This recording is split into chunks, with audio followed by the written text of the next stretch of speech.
समद श्री सर्वगुरुभ्यो नमः। लक्ष्मीनाथ समारंभा नाथयामुनमध्यमा अस्मदाचार्यपर्यन्ता वन्दे गुरुपरम्परा।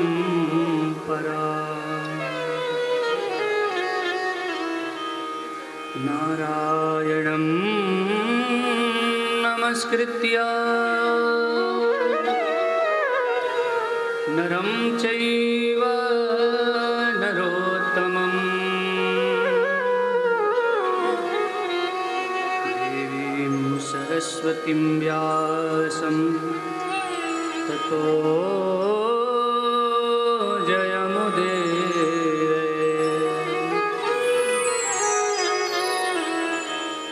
ध्येयं सदा परिभवगणमभीष्टदोहम् तीर्थास्पदं शिवविरिञ्चिनुतं शरण्यं मृत्यार्तिहं प्रणतपा लभवाधिपोतं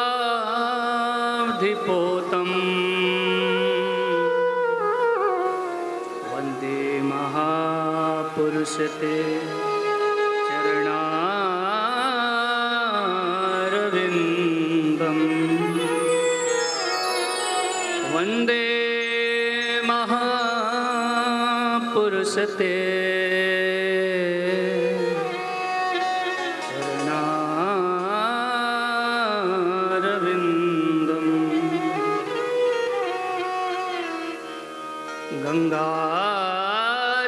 गंगातरंगरमणी यजटाकलापं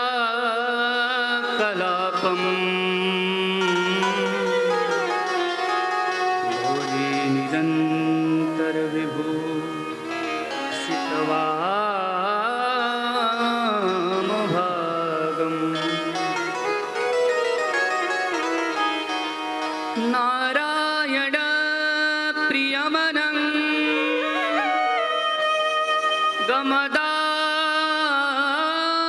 गमदापहारं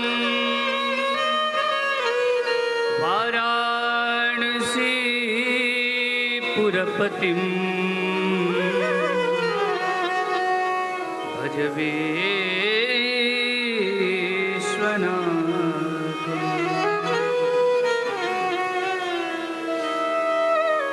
चैतन्यं सुमनं मनं मनमनं मानं मनं मानसं मायाधावधवं भवं भवधवं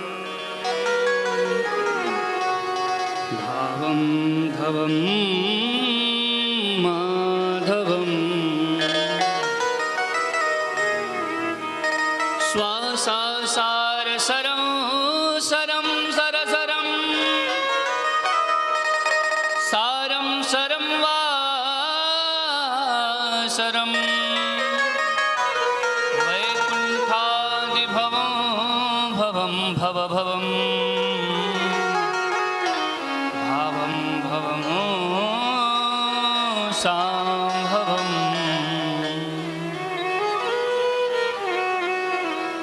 आइए हनुमंत विराजिए कथा कहूँ अति अनुसार प्रेम सहित गादी धरूं पधारिए पवन कुमार। हरिर नाम हरिर नाम हरिर नामैव केवलम् कलौ नास्त्येव नास्त्येव नास्त्येव गतिरन्यथा। वृंदावन बिहारी लाल की जय। श्रीमद् भागवत महापुराण की जय। श्री वेद व्यास जी भगवान की जय। श्री सुखदेव जी महाराज की जय। गंगा मैया की जय। सरयू मैया की जय। यमुना महारानी की जय। जय जय श्री राम। राधे जय जय श्री सीताराम। नमः पार्वती पतये। हर हर महादेव। आइए श्रीमद् भागवत कथा श्रवण करने से पूर्व हम सभी अपने मन और वाणी को पवित्र करने हेतु, मंगल बनाने हेतु सभी मिलकर कुछ क्षण भगवान नाम का आश्रय लें। सभी मेरे साथ मिलकर भावमय होकर के राधा माधव भगवान को अपने हृदय में प्रकट करते हैं। आइए मीठी मीठी करताली सेवा करते हुए भाव के साथ करेंगे। जय राधा माधव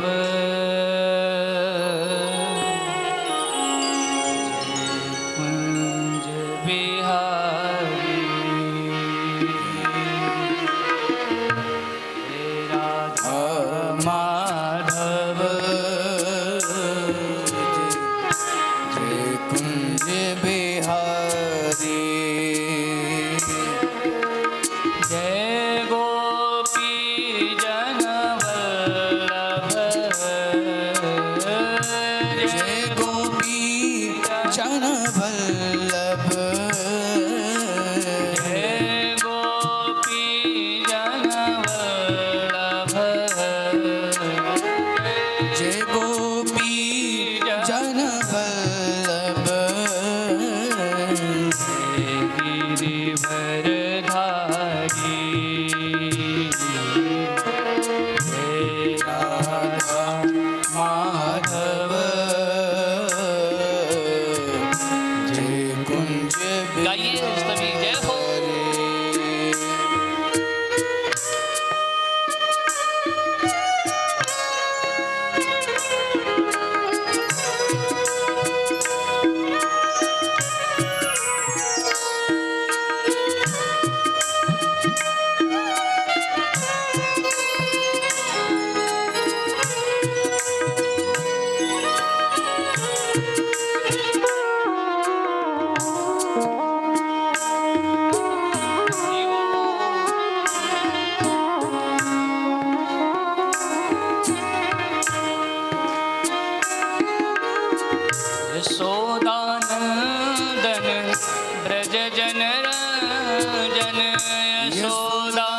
मनोहर करुणा सागर मुरली मनोहर करुणा सागर मुरली मनोहर करुणा सागर हे गोवर्धन धारी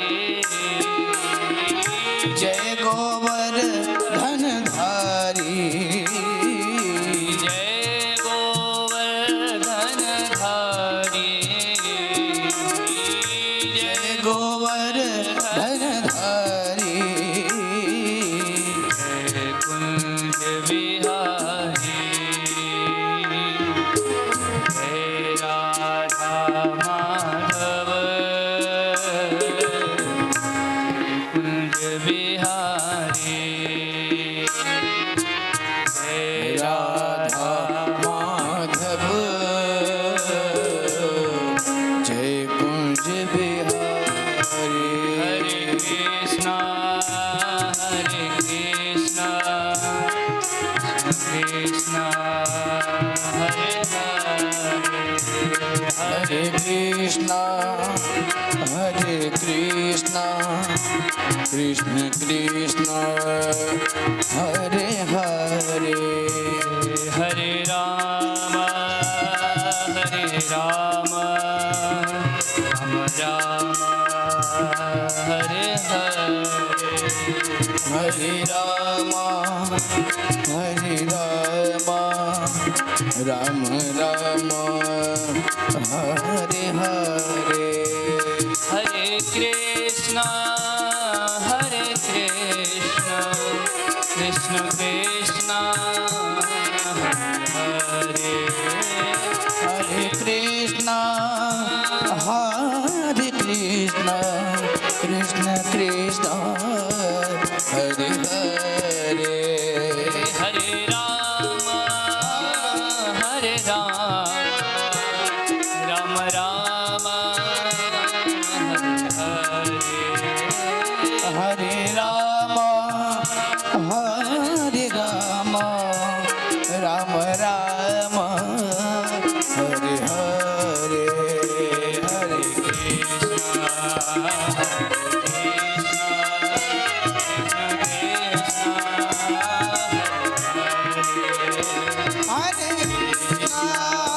हरे कृष्णा कृष्ण कृष्ण हरे हरे हरे राम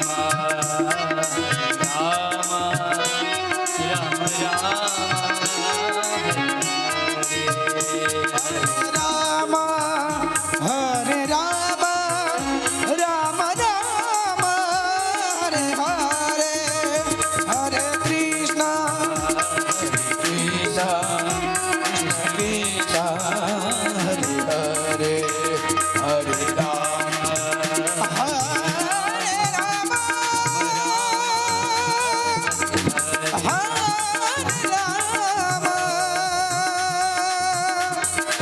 हरे राम राम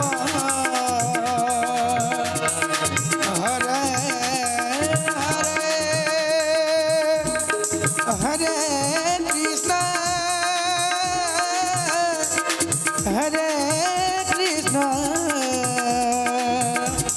कृष्ण कृष्ण हरे हरे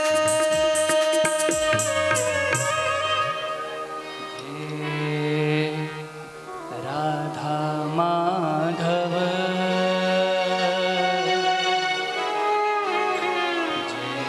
कुंज बिहारी जय गोपी जन वल्लभ जय गिरिवरधारी परम मंगल में परात्पर अखिलेश्वर अखिल ब्रह्मांड नायक रास रासेश्वर कुंज निकुंजेश्वर श्री बांकी बिहारी लाल परम आराध्या परम लाडली वृषभानुनंदिनी रास रासेश्वरी कुंजन कुंजेश्वरी कृष्ण प्राण वल्लभा श्री राधा रानी सरकार, सत्संग प्रवचन के परम रसिक रसिया श्रोता श्री हनुमंत लाल जी के चरणों में बारंबार प्रणति अर्पित करते हुए, जिनके करुणा कृपा से हम सबके जीवन में यह अद्भुत श्रीमद् भागवत कथा श्रवण लाभ संप्राप्त हुआ है, ऐसे परम पुरुष परमात्मा भगवान श्री बाल कृष्ण लाल के चरणों में बारंबार प्रणति निवेदित करते हुए, जिनके अथक परिश्रम प्रयास से ये अद्भुत ज्ञान यज्ञ हम सभी को सहजता से सुलभ हुआ है, ऐसे श्री बांके बिहारी सेवा समिति के सभी सदस्य गणों को मैं इस व्यास मन से आभार प्रकट करते हैं।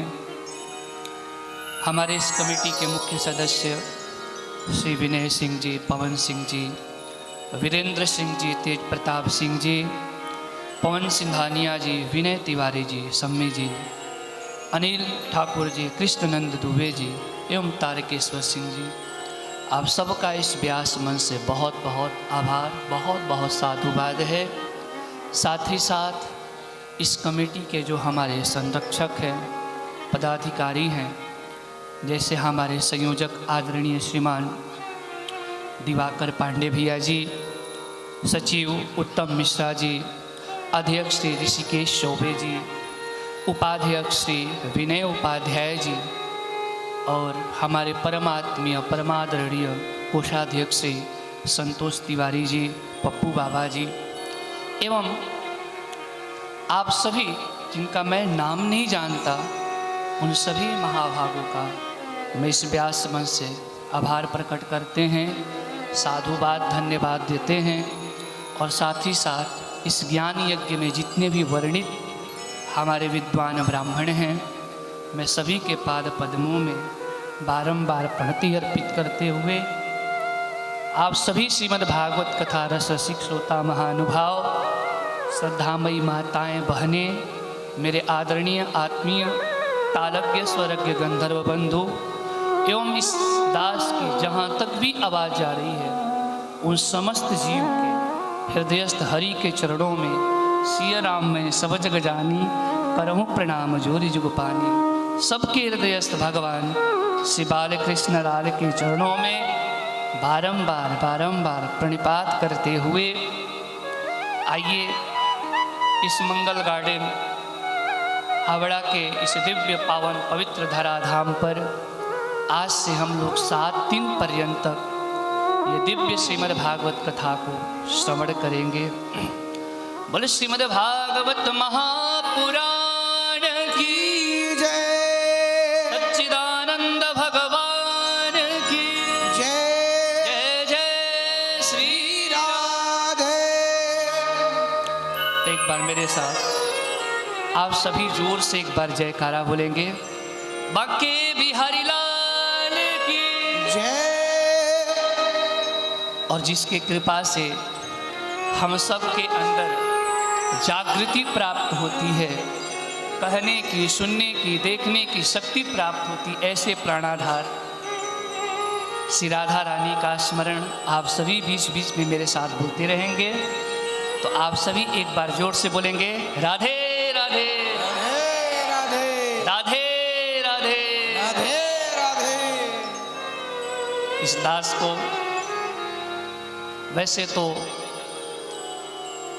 बहुत जगह कथा कहने का सौभाग्य प्राप्त होता है, पर ईमानदारी से कहूँ, सत्यता से कहूँ तो जब बंगाल प्रदेश में आगमन होता है तो हृदय आह्लाद से भर आता है, क्योंकि मुझे लगता है कि श्रीधाम वृंदावन के बाद यदि कहीं भक्ति नृत्य करती है तो ये बंगाल प्रदेश है।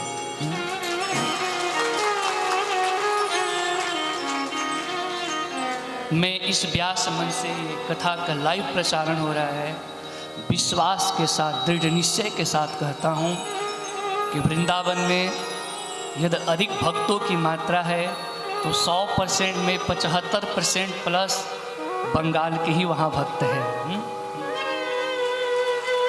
हरे कृष्णा हरे कृष्णा, अद्भुत भक्ति छटा। हम तो वृंदावन में ही निवास करते हैं, खूब दर्शन होता है। और सबसे बड़ी खुशी की बात है कि आप सभी बंगाल प्रदेशवासी बहुत सरल होते हैं, बहुत सज्जन होते हैं, बहुत सीधा होते हैं। तो इससे पूर्व भी दुर्गापुर वेस्ट बंगाल में जब कथा करने आता हूँ, वहाँ की भी अद्भुत महिमा है। जन्माष्टमी के अवसर पर कथा होती है, भयंकर मूसलाधार वृष्टि होती है, लोग पैरों के तले बैठ जाते हैं पर कथा से उठते नहीं। और ये तो बहुत आश्चर्य की बात है, इस मंगल गार्डन में, इस दिव्य धराधाम में, इस शुभ प्रांगण में आज प्रथम दिवस में ही कथा से पूर्व ही आप लोग अधिक मात्रा में आकर बैठ गए हैं। मुझे तो संशय हो रहा है कि ये प्रथम दिवस है। वैसे कथा में तीसरे चौथे दिन से खूब संख्या बढ़ती है, चौथे दिन शायद ये जगह प्रांगण कम न पड़ जाए, इसका मुझे संशय है। क्योंकि आज प्रथम दिवस ही इतने अधिक संख्या में आप लोग बैठे हैं। आप सबका बहुत बहुत आभार, बहुत बहुत साधुवाद।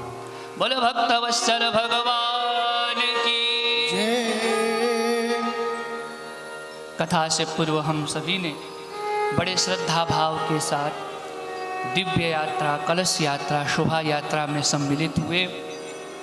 कलश यात्रा में सम्मिलित होना बहुत ज़रूरी होता है, क्योंकि एक कलश ही ऐसा वस्तु है, ऐसा स्थान है जिसमें ब्रह्मांड के संपूर्ण देवी देवता का वास हो जाता है। कलश अपने आप में ब्रह्म रूप, विष्णु रूप, शिव रूप माना गया है। कलशस्य मुखे विष्णु, कंठे रुद्रः समाश्रितः, मूले त्वस्य स्थितो ब्रह्मा, मध्ये मातृगणास। कलश ब्रह्मा, विष्णु, महेश ये तीनों का रूप है। और इस कलश में ब्रह्मांड के सारे देवी देवता, अत्र गायत्री, सावित्री, सारे नदियों का, गंगा, यमुना, गोदावरी, सरस्वती, ऋग्वेदोथ यजुर्वेद सामवेदो अथर्वणः, चारों वेदों का, शास्त्रों का ऐसा कोई वस्तु, ऐसा कोई तत्व नहीं रह जाता जिसका प्रतिष्ठा कलश में न हो। सारे कलश में। तो कलश यात्रा के माध्यम से हम लोग क्या करते हैं, नगर के, ब्रह्मांड के जितने भी देवी देवता हैं सबका हम आवाहन करते हैं। तो आज कथा में केवल आप नगरवासी ही नहीं, आज के कथा में आज से 7 दिन तक ब्रह्मांड के सभी देवी देवता, सारे नदी, सारे तीर्थ, सारे वेद पुराण सब आज कथा सुनने के लिए उपस्थित है महाराज। और इन सभी दिव्य पुण्यात्माओं के साथ, देवताओं के साथ हम भक्त भी सम्मिलित होकर के आज से 7 दिन तक श्रीमद् भागवत कथा को श्रवण करेंगे। भागवत किसे कहते हैं? तो बोले तेने यम वाङ्मयी मूर्ति प्रत्यक्षः कृष्ण। जिस भागवत को आप लोग आज से 7 दिन तक श्रवण करेंगे, ये भागवत कोई पुराण नहीं, कोई पोथी नहीं, कोई किताब भी नहीं है। ये भागवत क्या है? प्रत्यक्षः कृष्ण एव ही। ये भागवत साक्षात कृष्ण है। कृष्ण ही भागवत है, भागवत ही कृष्ण है। भागवत के संदर्भ में मैं एक दृष्टांत कहा करता हूँ कि एक भागवत विद्यालय में, गुरुकुल में कई शिष्य भागवत जी की कथा अध्ययन करते थे। भागवत के मूर्धन्य विद्वान गुरुजी सबको भागवत के श्लोक पढ़ाते थे, रटाते थे। पर उस भागवत विद्यालय में एक ऐसा शिष्य हुआ करता था जो विगत कई वर्षों से भागवत जी का अध्ययन किया, पर आश्चर्य, अपने गुरुजी को उन्होंने एक भी श्लोक कंठस्थ करके नहीं सुनाया। क्या? भागवत जी का एक भी श्लोक याद करके नहीं सुनाए। गुरुजी को बड़ा कष्ट हुआ। इतने वर्षों से पढ़ रहा, इतना मेहनत से पढ़ाते हैं, पर ये मूर्ख एक भी श्लोक हमें कंठस्थ करके नहीं सुनाए, याद करके नहीं सुनाए। क्या कारण है? गुरुजी ने पकड़ लिया। क्यों रे मूर्ख, क्या समस्या है तुम्हें? भागवत के आज तक के श्लोक क्यों नहीं याद करके सुनाए? तुम्हारे जूनियर स्टूडेंट भागवत जी को कंठस्थ कर करके दिग्दिगांतर में भागवत कथा का प्रचार प्रसार कर रहे हैं, तू अब तक एक भी श्लोक याद करके क्यों नहीं सुनाया? गुरुजी ने जब जोर दे करके फोर्स करके पूछा तो शिष्य के नेत्र सजल हो गए, नेत्रों से अश्रु प्रवाहित होने लगा। गुरुजी ने पूछा, क्या हुआ भक्त, क्यों तू रोने लगा? क्या दुख है तुम्हें, क्या कष्ट है तुम्हें? तब सजल नेत्रों से शिष्य ने गुरुजी से कहा, गुरुजी मैं भागवत कैसे याद करूं, समस्या क्या है बताओ तो। बोले, गुरुजी जैसे ही मैं भागवत के श्लोक कंठस्थ करने के लिए भागवत जी को खोलते हैं ना, तो वो जो काले काले अक्षर में भागवत जी का जो श्लोक लिखा हुआ है, वो काले काले अक्षर में वो काला बंसी वाला नजर आने लगता है। गुरुजी उस काले काले अक्षर में वो काला वंशी वाला नजर आने लगता है, और जो काले काले के बीच बीच में श्वेत श्वेत का जो डिफ्ट है, खाली स्थान है, उसमें साक्षात किशोरी जी नजर आने लगती हैं। गुरुजी हमें तो भागवत जी के श्लोकाक्षर अक्षर में साक्षात श्यामा श्याम नजर आने लगते हैं। अरे हमें श्लोक दिखाई दे तब तो मैं भागवत जी को याद करूं, हमें श्लोक के अक्षर में तो साक्षात राधा माधव नजर आते हैं, साक्षात श्यामा श्याम नजर आते हैं। एनेयम वांग्मयी मूर्ति प्रत्यक्षः कृष्ण एव ही। इसलिए ये भागवत के श्लोक के अक्षर अक्षर में साक्षात राधा माधव समाये हुए हैं। इसलिए भागवत क्या है? प्रत्यक्ष कृष्ण एव ही, ये साक्षात कृष्ण है। इसको हम लोग 7 दिन तक श्रवण करेंगे, हृदयंगम करेंगे। कहते हैं श्लोकार्थम श्लोक पादम वा, एक श्लोक नहीं अर्ध श्लोक भी, श्लोक का एक पाद भी, एक अक्षर भी यदि हमारे कान में पड़ जाए तो हमारी श्रवणेंद्रिय धन्य हो जाती है, कृतकृत्य कृतार्थ हो जाती है। बोल श्रीमद्भागवत महापुराण की जय। भागवतकार कहते हैं कि जीवों को ये भागवत इतनी सहजता से श्रवण लाभ नहीं प्राप्त होता। फिर कहते हैं भाग्योदयेन बहुजन्म समर्जितेन सत्संगम चलभते पुरुषो यदा वै अज्ञान हेतु कृतमो हमदान्धकार नाशं विधाय हितदो दयते विवेकः। जीवों के एक जन्म नहीं, 2 जन्म नहीं, 3 जन्म भी नहीं, अपितु जन्मनि जन्मांतरेवा। जीव के जब अनंत जन्मों का पुण्य का जब भाग्योदय होता है, तब जाकर के सत्संगम चलबते, तब जाकर ये कथा श्रवण लाभ प्राप्त हो पाता है। निश्चितमेव हम सबके अनंत जन्मों का आज पुण्य का उदय हुआ है, जो ऐसी विषम कली काल में, विषम परिस्थिति में इस दिव्य भागवत कथा को हम लोग श्रवण करने जा रहे हैं। ये भागवत देव दुर्लभ है, ये भागवत देवताओं को भी सुलभ नहीं है। आप पुण्य करके स्वर्ग जा सकते हो, आत्मज्ञानी बन करके वैकुंठादि लोक प्राप्त कर सकते हो, पर प्यारे वहाँ जाकर भी भागवत कथा सुनना चाहो, राम कथा सुनना चाहो तो नहीं सुन सकते हो। स्वर्गे सत्ये च कैलासे वैकुंठम नास्त्ययं रसः अतः पिबन्तु सद्भाग्या मामामुल चित। ये भागवत ना स्वर्ग में सुलभ है, ना सत्यलोक में सुलभ है, ना ही वैकुंठम नास्त्यम दसः, वैकुंठ में भी ये कथा सुलभ नहीं है। फिर ये कथा इस पृथ्वी पर ही सुलभ है, इस वसुंधरा पर ही सुलभ है। भगवान राम रावण पर विजय प्राप्त करके जब साकेत जाने लगे तो सब तो भगवान राम के साथ साकेत जा रहे थे, पर हनुमान जी महाराज नहीं गए। भगवान ने पूछा, क्यों हनुमान, तुम मेरे साथ साकेत नहीं चलोगे? हनुमान जी बोले, चलेंगे प्रभु, पर एक प्रश्न है। भगवान ने बोले, क्या? बोले, जिस साकेत में हमें ले जाने की बात कर रहे हो, क्या उस साकेत में आपकी कथा होती है? क्या उस साकेत धाम में राम कथा भागवत कथा सुनने को मिलेगी? भगवान ने बोला, नहीं नहीं, वहाँ हम मिलेंगे, मेरी कथा सुनने को नहीं मिलेगी। तब हनुमान जी बोले, फिर मैं नहीं जाता। भगवान बोले, कब तक? बोले, यावत कथा तथा लोके। प्रभु, जब तक इस पृथ्वी पर आपकी कथा होती रहेगी तब तक ये हनुमान इस पृथ्वी को छोड़कर कहीं नहीं जाएगा।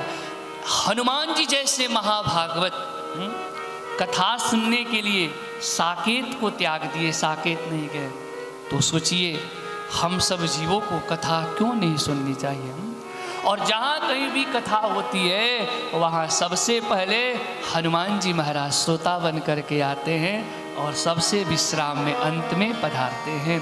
तो ये भागवत कथा के श्रोता तो स्वयं हनुमान जी महाराज हैं, स्वयं भोलेनाथ हैं।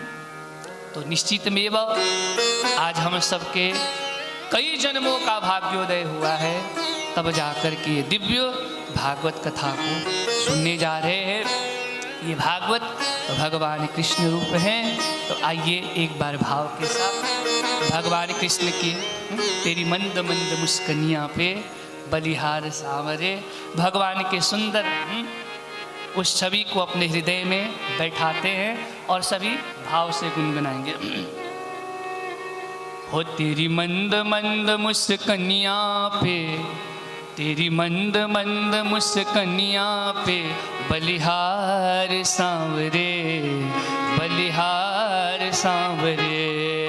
तेरी मंद मंद मुस्कनियाँ पे, तेरी मंद मंद मुस्कनियाँ पे बलिहार सांवरे, बलिहार सांवरे।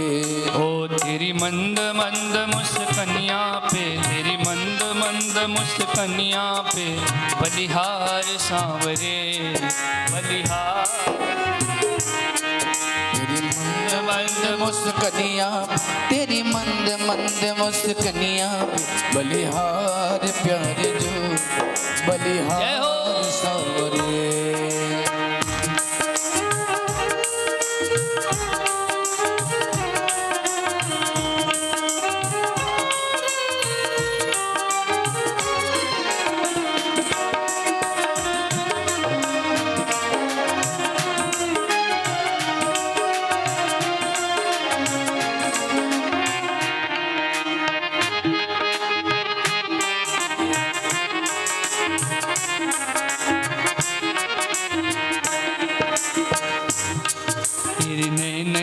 मतवारे मटके कारे कारे, तेरे नैन बड़े मतवारे मटके हैं कारे कारे। तेरे नैन जब मतवारे मटके कारे कारे, तेरे नैन जब मतवारे मटके हैं कारे कारे। तेरी तिरछी सी चितवनिया पे, तेरी तिरछी सी चितवनिया पे बलिहार सांवरे, बलिहार सांवरे। तेरी मंद मंद मुस्कनिया पे, हाँ मंद मंद मुस्कनिया बलिहार प्यारे जो, ऐसे ही सभी भाव से गाएंगे। बाकी भी हरिलाल की।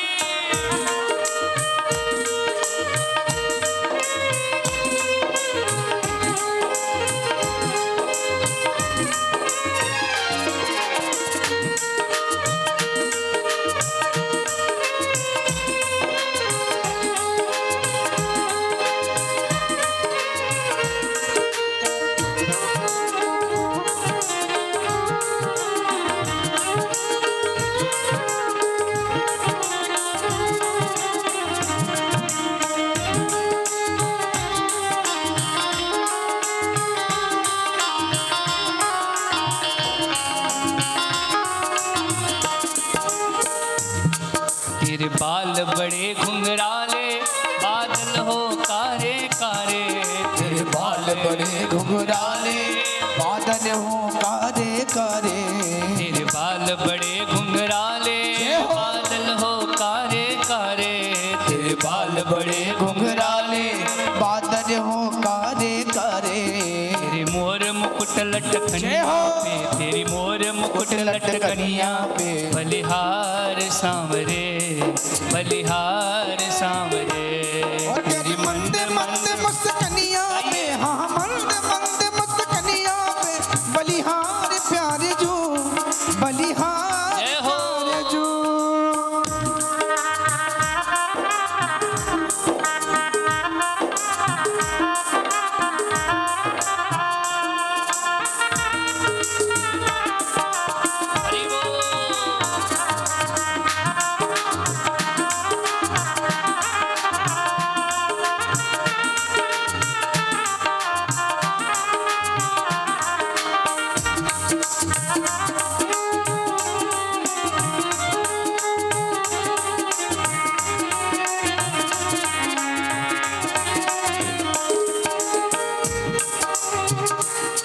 तेरी चाल अजब मतवाली लगती है प्यारी प्यारी।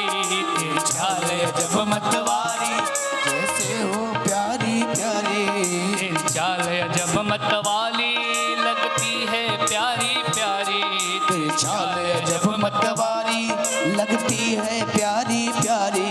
तेरी पायल की झंकरिया पे, तेरी पायल की झंकरिया पे। बलिहार सांवरे बलिहार सांवरे।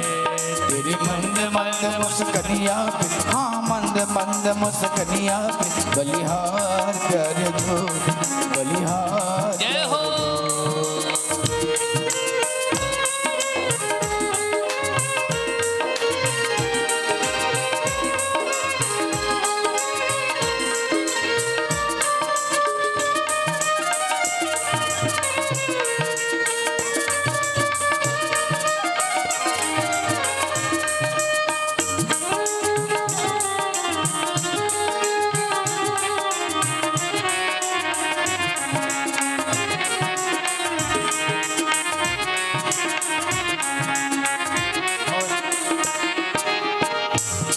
तेरी संग में राधा प्यारी लगती है सबसे न्यारी। तेरे संग में राधा प्यारी लगती है सबसे प्यारी।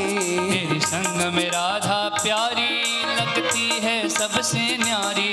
तेरे संग में राधा प्यारी लगती है सबसे न्यारी। इस युगल छवि पे मैं जाऊं, इस युगल छवि पे मैं जाऊं। बलिहार सांवरे बलिहार सांवरे। तेरी मंद मंद मुस्कनिया पे, हाँ मंद मंद मुस्कनिया। बलिहार प्यारे जो बलिहार प्यारे जो। तेरी मंद मंद मुस्कनिया पे, तेरी मंद मंद मुस्कनिया। बलिहार बलिहार सांवरे। और तेरी मंद मंद मुस्कनिया पे, हाँ मंद मंद मुस्कनिया पे। बलिहार प्यारे जो बलिहार प्यारे जो। बलिहार प्यारे जो बलिहार प्यारे जो बलिहार प्यारे जो बलिहार प्यारे जो। बोले सच्चिदानंद भगवान की जय। श्रीमद् भागवत महापुराण की जय। जय जय श्री राधे। तो भागवत साक्षात कृष्ण हैं। तो ऐसे भगवान कृष्ण के पावन चरित्र हम लोग श्रवण करने जा रहे हैं। भागवत किसे कहते हैं? बोले भगवता प्रोक्तम भागवतम। भागवत आपसे कोई पूछे कि माता जी लोग आप लोग भागवत कथा सुनने गई हैं, भागवत किसे कहते हैं? तो कहते हैं भगवता प्रोक्तम भागवत महापुराण, जिसे भगवान प्रोक्तम प्र उक्तम प्र इति उपसर्गः उक्तम सम्यक प्रकारेण वाचन। जिसको स्वयं भगवान ने अपने मुख से कहा है, गाया है, वो क्या है? वही भागवत है। ये भागवत किसी पुरुष विशेष के द्वारा निर्मित नहीं है, अपितु वेद व्यास जी ने इसका विस्तार किए हैं, विस्तृतकरण किए हैं, इसकी संरचना नहीं की है। ये भागवत अपौरुषेय है, इसका किसी पुरुष विशेष ने नहीं, अपितु स्वयं भगवान नारायण ने ही अपने मुख से इसको गाए है। इसलिए भगवता प्रोक्तम भागवतम, भगवान के द्वारा जो कही गई है वही भागवत है। दूसरा अर्थ करते हैं भगवतः इदं भागवतम, भगवतः भगवान नारायण, भगवान श्री कृष्ण, जो भगवान है वही भागवत है। इसलिए भागवत ही कृष्ण है और कृष्ण ही भागवत है। दूसरा कहते भगवत्या प्रोक्तम अपि भागवत महापुराणम, जो लक्ष्मी के द्वारा कहा गया है वह भी भागवत है। तो भागवत के आदि वक्ता भगवान नारायण हैं और माँ लक्ष्मी है। तो भगवान के मुख से जो निश्रित है, ऐसे अपौरुषीय श्रीमद् भागवत की कथा हम लोग श्रवण करने जा रहे हैं। इस भागवत के मुख्य वक्ता श्री सुखदेव भगवान हैं। इस भागवत के मुख्य श्रोता श्री परीक्षित जी महाराज है। पर अभी हम लोग जो कथा श्रवण करने जा रहे हैं वो सुखदेव परीक्षित संवाद को नहीं, अपितु सूत शौनक संवाद को सुनने जा रहे हैं। ये कथा नैमिषारण्य के परम पावन धाम में 88,000 ऋषि श्रोता बन करके बैठे हुए हैं और सूत जी महाराज वक्ता बन करके बैठे हैं। 88,000 ऋषियों का प्रतिनिधित्व श्री शौनक जी महाराज कर रहे हैं। शौनक किसे कहते हैं? शौन यानी पूर्ण विवेक, जिसके पास ज्ञान का अभाव नहीं है, पूर्ण ज्ञानी है, पूर्ण विवेक युक्त है, उसे ही शौन कहते हैं। कन प्रत्यय जो लगा है वो अच्छा के लिए लगा है, रुचि के लिए लगा है। तो जो इस भागवत के श्रोता हैं, प्रश्न करता है कौन? शौनक जी महाराज परम विवेकी हैं, परम विद्वान हैं। और सूत जी महाराज, सूत विलोमामग्नि तस्मात् जातः विलोम जातः, सूत जी महाराज इसके वक्ता है। सबसे पहले इस भागवत महापुराण कथा से पूर्व महात्म्य का वर्णन किया गया है। महिमा यत्तः महात्म्य। अच्छा, महात्म्य का क्यों वर्णन किया गया?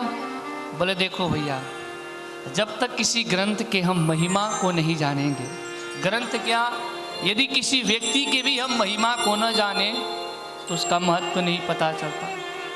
हमारे सामने कोई प्राइम मिनिस्टर बैठे हो पर हमें पता नहीं कि ये प्राइम मिनिस्टर है, तो उनके बारे में हम जाने बगैर कैसे रिस्पेक्ट करेंगे? नहीं करेंगे ना।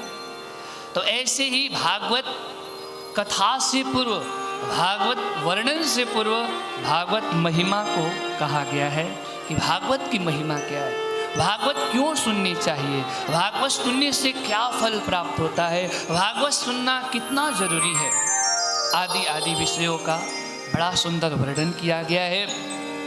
तो भागवत महात्म्य में सबसे पहले भगवान का सुंदर स्वरूप, भगवान का सुंदर स्वभाव, भगवान की सुंदर कृति और भगवान की कृपा करुणा का वर्णन किया गया है। पहला श्लोक है, बड़ा सुंदर श्लोक है, सब लोग ध्यान से सुनेंगे, जिन्हें याद होगा गुनगुनाएंगे भी। भगवान कैसे हैं? भागवतकार कहते हैं सच्चिदानंद रूपाय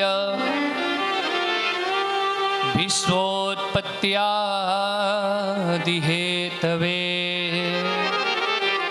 तापत्रय विनाशाय श्री कृष्णाय वयं नुमः। भगवान कैसे हैं?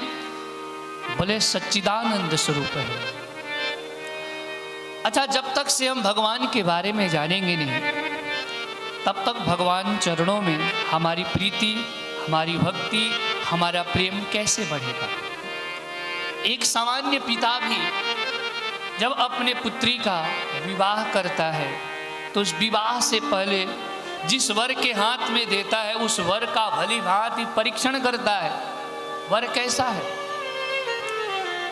वर के बारे में जब परीक्षण कर लेता है तब अपने कन्या को देता है, विवाह करता है उसके साथ। ऐसे ही भक्त ने कहा, जिस भगवान के चरणों में हम अपनी बुद्धि को समर्पित करने जा रहे हैं, अपने मन को लगाने जा रहे हैं, वो परमात्मा है कैसा। तो भागवतकार बोले वो परमात्मा बहुत सुंदर है। तो बोले जरूरी है हर सुंदर व्यक्ति स्वभाव से सुंदर हो, इसका कोई भरोसा नहीं है कि जो बाह्य आवरण, जो बाहर से सुंदर दिखे वो अंदर से भी सुंदर हो, ऐसा जरूरी नहीं। तो भक्त ने कहा स्वरूप से सुंदर है मान गए, स्वभाव से कैसा है, बोले स्वभाव से भी बहुत सुंदर है। अच्छा कुछ करता भी है, बोले बहुत कुछ करता है। क्या क्या करता है महाराज, तो वही विस्तार से वर्णन किया गया है। भगवान कैसे हैं, बोले सच्चिदानंद रूपाय, सत्य स्वरूप है, चित्त स्वरूप है और आनंद स्वरूप है।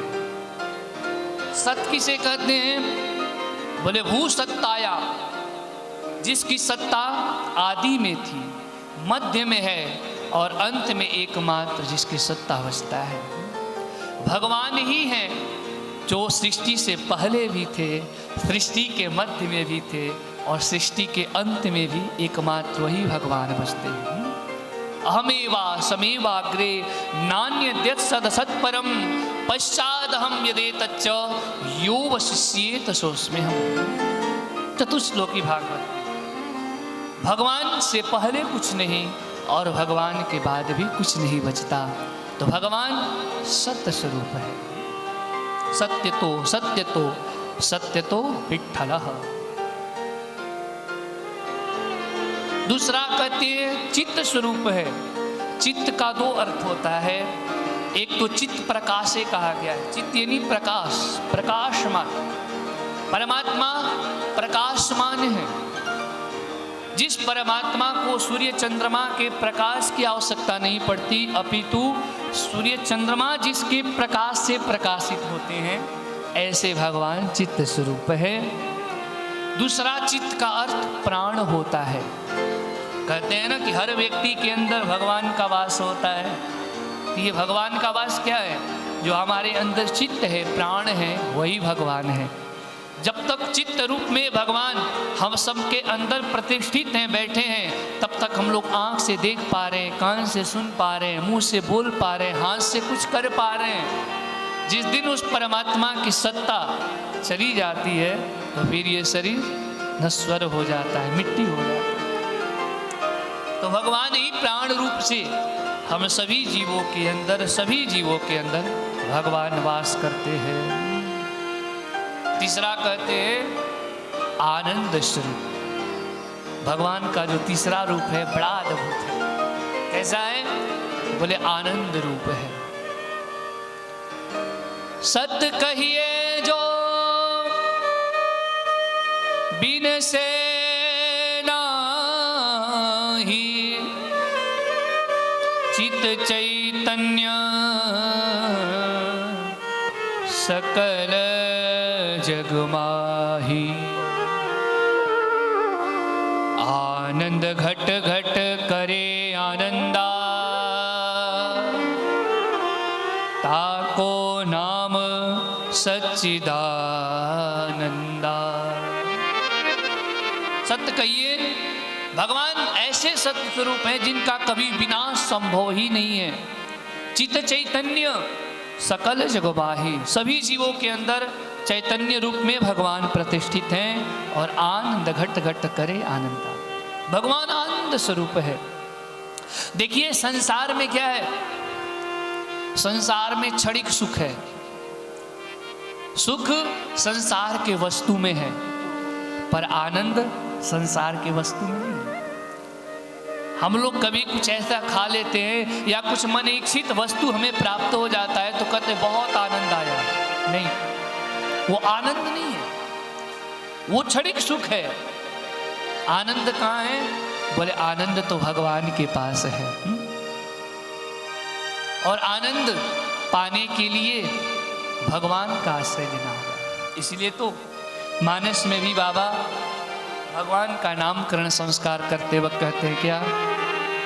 जो आनंद सिंधु सुख राशि, जो आनंद सिंधु सुख राशि, जो आनंद सिंधु सुख राशि, जो आनंद सिंधु सुख राशि,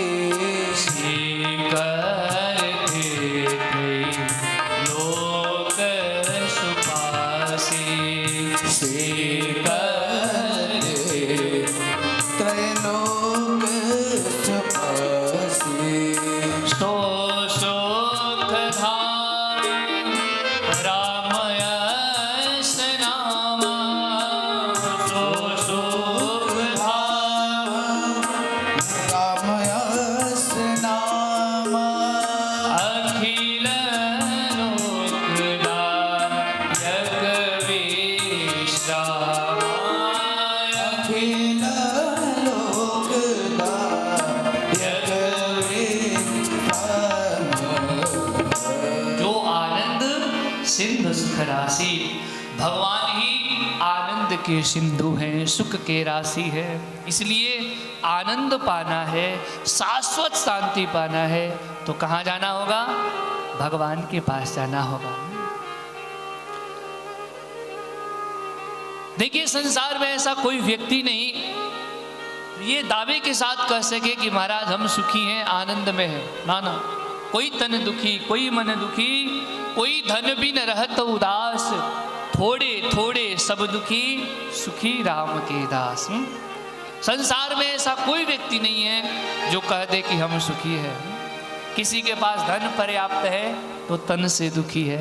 धन तो खूब है, वैभव खूब है, पर बेचारा ढंग से भोजन नहीं कर सकता है, रूखा सूखा ऐसे महाराज कर रहा है। कोई तन दुखी। कहते हैं किसी का शरीर भी स्वस्थ है, हृष्ट पुष्ट है, धन भी पर्याप्त है तो मन दुखी, मानसिक तनाव से पीड़ित है। कभी बेटा नहीं सुनता, कभी बेटी नहीं सुनती, कभी बहू बात नहीं मानती, कभी समाज वाले नहीं मानते, वो सबसे बड़ा दुखी है। कोई धन दुखी, कोई धन से दुखी है बेचारा, थोड़े थोड़े सब दुखी। सुखी फिर कौन है? बोले सुखी राम के दास, सुखी श्याम के दास। कबीरा सब जग निर्धना, धनवंता नहीं कोय, धनवंता सोई जानिए, जाको राम नाम धन हो।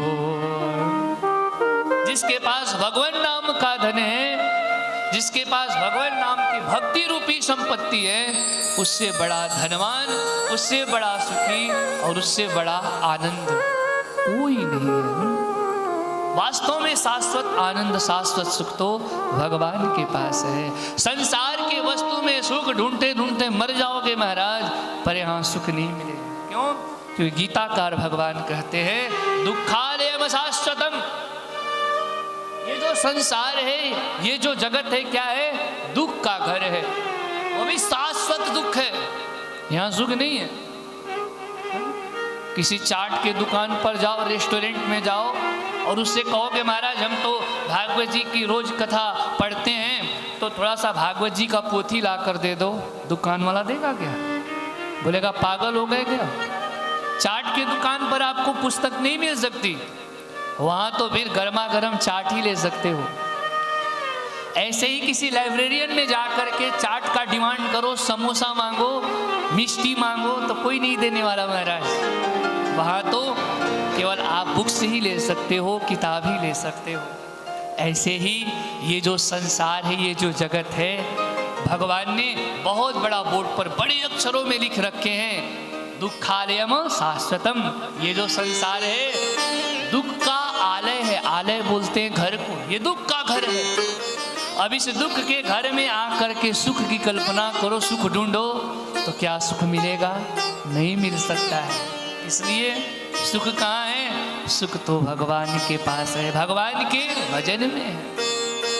भगवान कैसे हैं? आनंद स्वरूप है। भगवान की कथा सुनिएगा, भगवान को अपना मानिएगा, भगवान के साथ संबंध जोड़िएगा, तब आपको परम शांति और परमानंद की प्राप्ति होगी। तो भगवान आनंद स्वरूप है, सत्य स्वरूप है, चित्त स्वरूप है, आनंद स्वरूप है। भक्त ने बोला भगवान का स्वरूप तो बड़ा सुंदर है, पर भगवान करते क्या हैं? बोले विश्वोत्पत्त्या हेतवे, भगवान ही संपूर्ण विश्व का सृजन करते हैं, जन्म देते हैं, पालन करते हैं और संहार करते हैं। वो सच्चिदानंद भगवान ही ब्रह्मा के रूप में संपूर्ण सृष्टि का सृजन करते हैं, विष्णु के रूप में संपूर्ण सृष्टि का पालन करते हैं और रुद्र के रूप में इस संपूर्ण सृष्टि का संहार करते हैं। ब्रह्मा येन कुलाल वन्यमितो ब्रह्मांड भांडोदरी विष्णु येन दशावतार गहने क्षिप्तो महासंकटे रुद्रो येन कपाल पाणि पुटके भिक्षाटनंकारितः। ये त्रिदेव भगवान के ही रूप है। तो भगवान संपूर्ण विश्व का सृजन करते हैं, पालन करते हैं, संहार करते हैं। हमारी दृष्टि विश्व के जहां कहीं भी जिस कोने में भी जाए वो सब भगवान का ही सृष्टि है। राग भैरवी संपूर्ण सृष्टि भगवतमय, भैरवी संपूर्ण सृष्टि, जहां भी संसार में जो भी कुछ सुंदर वस्तु है वो सब भगवान का ही कृति है। समुद्र, सागर, आकाश, पाताल, सूर्य, चंद्रमा, तारा, जो भी कुछ वस्तु है सब भगवान के द्वारा ही निर्मित है। हर देश में तू, हर वेश में तू, बड़ा सुंदर भाव। इस भाव से हम लोग सुनेंगे तो ये भगवान किस प्रकार इस सृष्टि का सृजन करते हैं। ये संपूर्ण सृष्टि भगवान के द्वारा ही निर्मित है, बनाई गई है। बड़ा स्पष्ट हो जाएगा, समझ में आ जाएगा। इसको गुनगुनाते हैं। हर देश में तू, हर वेश में तू, तेरा नाम अनेक तू एक ही है। तेरे नाम अनेक तू एक ही है। हर देश में तू, हर वेश में तू, हर देश में तू, हर वेश में तू, तेरा नाम अनेक तू एक ही है। तेरा नाम अनेक तू एक ही है। तेरा रंग भूमि और ये विश्वधरा, तेरा रंग भूमि और ये विश्वधरा, तेरे भिन्न प्रकार तू एक ही है। तेरे भिन्न प्रकार तू जय हो। एक ही है।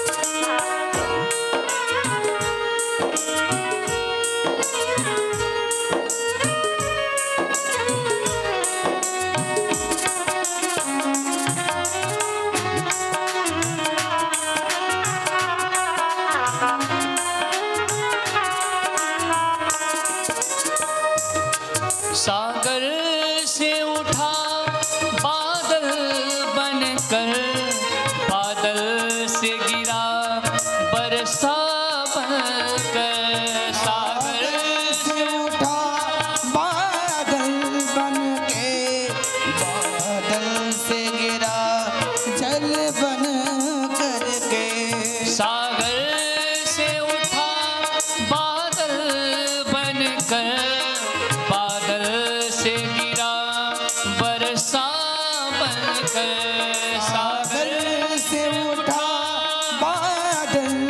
बनकर बादल से गिरा वर्षा बनकर। फिर नहर बना, फिर नहर बना नदिया गहरी, फिर नहर बना नदिया गहरी।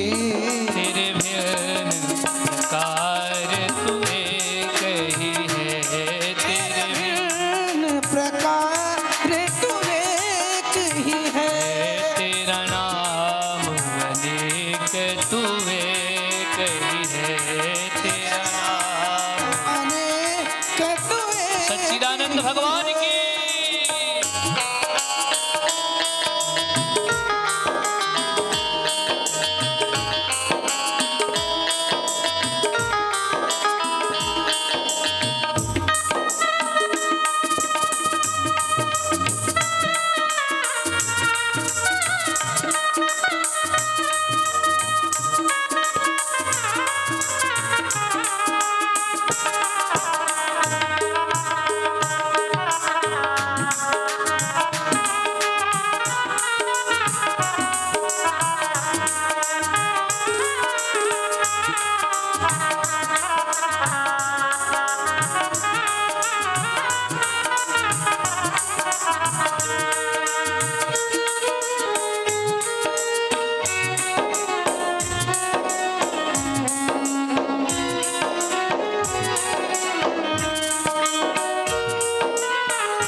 वो परमात्मा ही सागर के जलों को सूर्य रश्मियों के द्वारा बादल बनाता है,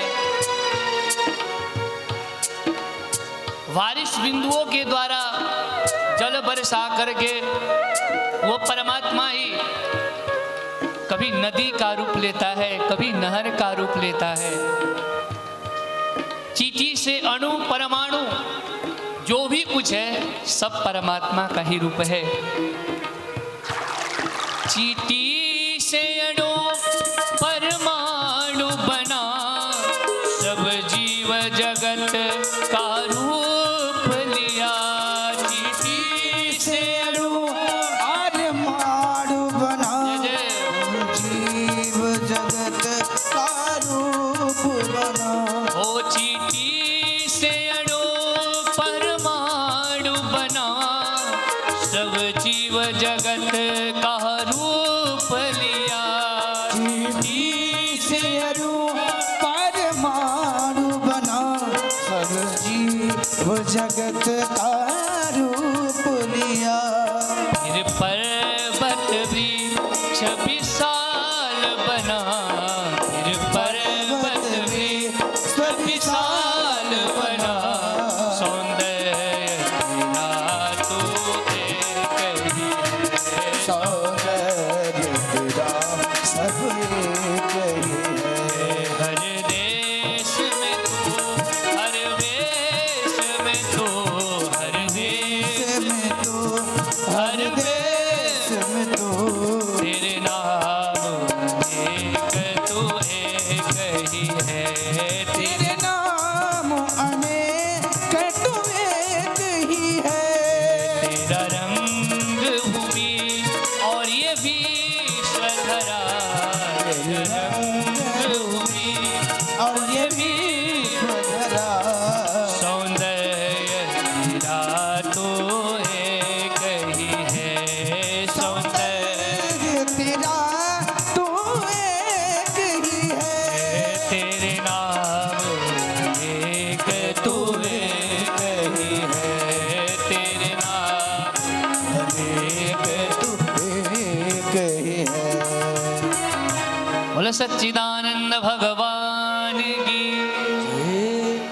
हर देश में तू, हर वेश में तू, तेरे नाम अनेक तू एक। ये वो कुछ जो भी सृष्टि है, सृष्टि में जो भी कुछ निर्मित है, जो भी कुछ दिख रहा है, उन सब का निर्माण एकमात्र भगवान ही किए हैं, परमात्मा ही किए हैं। इसलिए भगवान के लिए कहा गया है विश्वोत्पत्त्यादि हेतवे। यदि किसी को लगता है कि हमने बालक को जन्म दिया, हमने अपने बच्चा को पढ़ाया लिखाया, हमने उसका पालन पोषण किया, हमने उसे उच्चतम शिक्षा प्रदान करके उसे योग्य बनाया, तो ये मेरा कोरा कागज अभिमान होगा प्यारे। वास्तव में जो सृष्टि करता है वो भगवान है, पालन करता भी भगवान है। हम आप तो एक माध्यम बनते हैं। यदि इंसान ये अभिमान हो कि हमने बच्चा को पाल पोस कर बड़ा किया, माँ के मन में अभिमान है कि हमने बच्चे को अपना दूध पान करा करके, खिला पिला करके उसे पाल पोस करके बड़ा किए, तो ये बताइए जब बालक माँ के गर्भ में रहता है, उदर में रहता है, तब उसे कौन ले जाकर भोजन देता है? किसी पिता में सामर्थ्य नहीं कि गर्भस्थ शिशु को, जो गर्भ में अभी बालक है, उसे ले जा करके भोजन दे दे। उस गर्भस्थ शिशु को भी भोजन देने वाला एकमात्र परमात्मा है, भगवान है। आप्यायनी नाम के नाड़ी के द्वारा उस गर्भस्थ शिशु के भी अंदर रसना खाद्य वस्तु जाता है और उसका पालन पोषण होता है। जब दांत न थे तब दूध दिए, अब दांत दिए मुको अन्न भी दे हो, जल में थल में पशु पक्षी में। बालक जब जन्म लेता है, संसार के वस्तु खाने में असमर्थ होता है, तब माँ के वक्षस्थल से वो परमात्मा ही अपने क्षीर सागर से कनेक्ट कर देता है और दुग्ध का संचार हो जाता है। उस दुग्ध से उस बालक का परवरिश होने लगता है। फिर बालक जब बड़ा होने लगता है तो भगवान उसे दांत दे देते हैं, दांत के द्वारा संसार का नॉर्मल वस्तुओं को चबा चबा करके खाना प्रारंभ करता है। तो विश्वोत्पत्त्यादि हेतवे, भगवान ही संपूर्ण विश्व के पालन करता है, सृजन करता है, संहार करता है। आगे कहते हैं ये तो भगवान का स्वरूप भी सुंदर है, भगवान की कार्यशैली भी अद्भुत है, पर भगवान क्या कृपा भी करते हैं, क्या भक्तों पर भगवान दया भी करते हैं? बोले हाँ हाँ करते हैं ना। कैसे करते हैं? बोले तापत्रय विनाशाय श्री कृष्णाय वयं नमः। जो भी भगवान के चरण शरण को ग्रहण कर लेता है, एक बार भी जो श्रीमद् भागवत कथा को सुन लेता है प्यारे, कहते तापत्रय विनाशाय, भगवान उसके जन्म जन्मांतर के, युग युगांतर के, कल्प कल्पांतर के सारे ताप पाप संताप को नष्ट कर देते हैं, विनाश कर देते हैं। तो ऐसे श्री कृष्णाय वयं नमः, ऐसे भगवान कृष्ण को वयम हम सब नमस्कार करते हैं, प्रणाम करते हैं। बोलो बाल कृष्ण लाल की जय। तो भागवत जी के महात्म्य के प्रथम श्लोक में भगवान का सुंदर स्वभाव स्वरूप, कार्यशैली और करुणा का वर्णन किया गया है। अंत में कहते हैं कि श्री शब्द का यहाँ क्यों प्रयोग किया गया है? कृष्णायम वयम नुमः कह देने से बात नहीं बनती क्या? तो बोले श्री शब्द का यहाँ पर इसलिए प्रयोग किया गया है। श्री किसे कहते हैं? श्रीश्चते लक्ष्मीश्च पत्न्याः, श्री इति लक्ष्मी, भगवान नारायण की पत्नी का नाम लक्ष्मी है। और श्री का एक अर्थ राधा भी होता है, श्री के कई अर्थ। तो यहाँ पर जो श्री शब्द का प्रयोग किया गया है वो किशोरी राधा रानी के लिए किया गया है, अर्थात श्री कृष्णाय, राधा सहित भगवान कृष्ण को हम सब नमस्कार करते हैं। बोले सच्चिदानंद भगवान की जय। तो ऐसे प्रथम श्लोक में बड़ा सुंदर नमन किया गया है। आज वैसे प्रथम दिवस है, सभी लोग कलश यात्रा से आए हैं। थोड़ी आज कथा भी विलंब से प्रारंभ हुई, जैसे कि सूचना है कल से कथा 2 बजे से है ना, 2 से वही 5-6 बजे तक कथा होगी। आज विलंब से प्रारंभ हुआ है तो ज़्यादा नहीं, थोड़ा देर और भी भागवत के महिमा को हम लोग श्रवण करेंगे। और कल समय से जो 2 बजे कथा का समय निर्धारित है वो 2 बजे से ही कथा प्रारंभ होगी। अभी तो हम लोग महात्म्य श्रवण कर रहे हैं और कथा की ये विशेषता है कि प्रत्येक दिन प्रत्येक घंटा प्रत्येक क्षण भगवान का सुंदर रस का अनुभव होता है, आनंद आता है। तो आज से और कल से भी खूब आनंद आएगा। तो थोड़ा देर और हम लोग श्रवण करेंगे, फिर आरती प्रसाद लेकर के प्रस्थान करेंगे। बोलो भक्त वत्सल भगवान की जय। तो सूत जी महाराज से शौनक आदि ऋषियों ने इस भागवत महात्म्य में बड़ा सुंदर प्रश्न किए हैं। प्रश्न क्या है? ऋषियों ने कहा, महाराज काल ब्याल मुखग्रास त्रास निर्णास है तवे श्रीमद्भागवतम शास्त्रम लौकीरेण भासितम। ध्यान से सुनिएगा।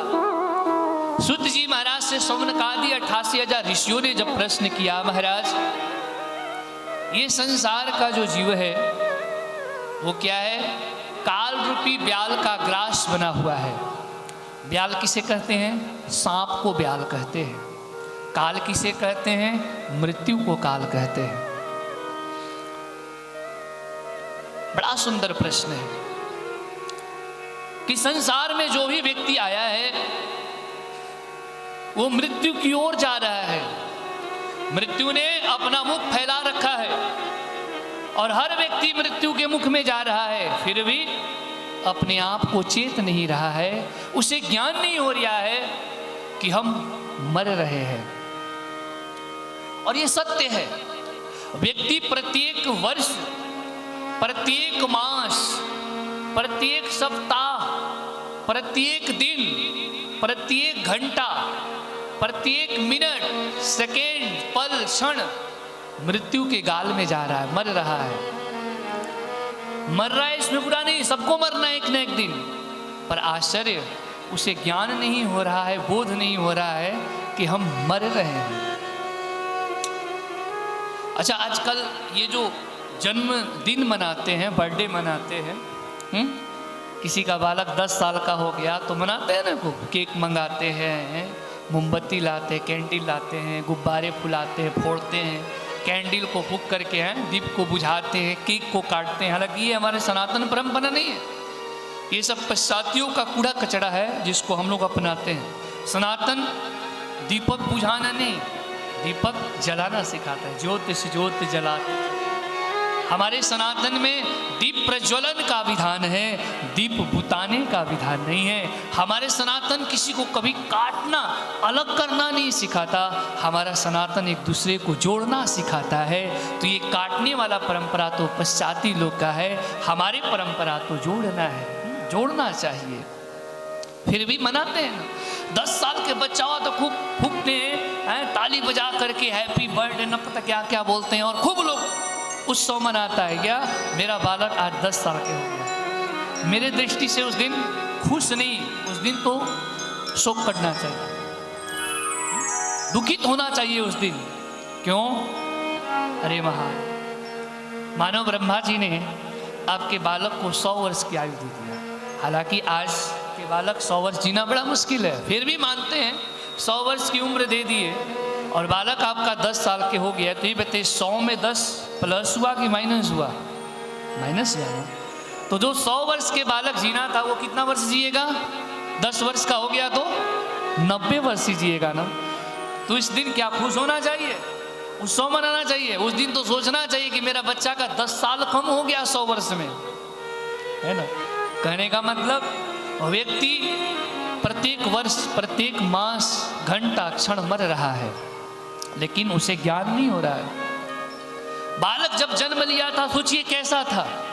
1 महीना बाद थोड़ा परिवर्तन होता है, 1 वर्ष बाद और परिवर्तन होता है, 10 साल बाद और भी महाराज चेंज हो जाता है बिल्कुल। 25 वर्ष के बाद तो बहुत परिवर्तन हो जाता है, और 50 के बाद फिर सोचिए कैसा हो जाता है ना। हर व्यक्ति बुढ़ा होता है, लेकिन आश्चर्य। अच्छा, किसी से पूछिए भैया आपकी शादी कब हुई थी, तो आजकल व्यक्ति एनिवर्सरी डे भी मनाते हैं। विवाह के दिन जयमाल ना हुआ हो तो एनिवर्सरी डे में खूब जयमाल, लगता है कि विवाह ही हो रहा है, मनाते हैं ना। 60-60 वर्ष के बाबा लोग भी मना रहे हैं, है ना। तो व्यक्ति को एनिवर्सरी डे, विवाह दिन याद रहता है। बहुत लोग का अपना डेट ऑफ बर्थ याद रहता है, जन्मदिन भी।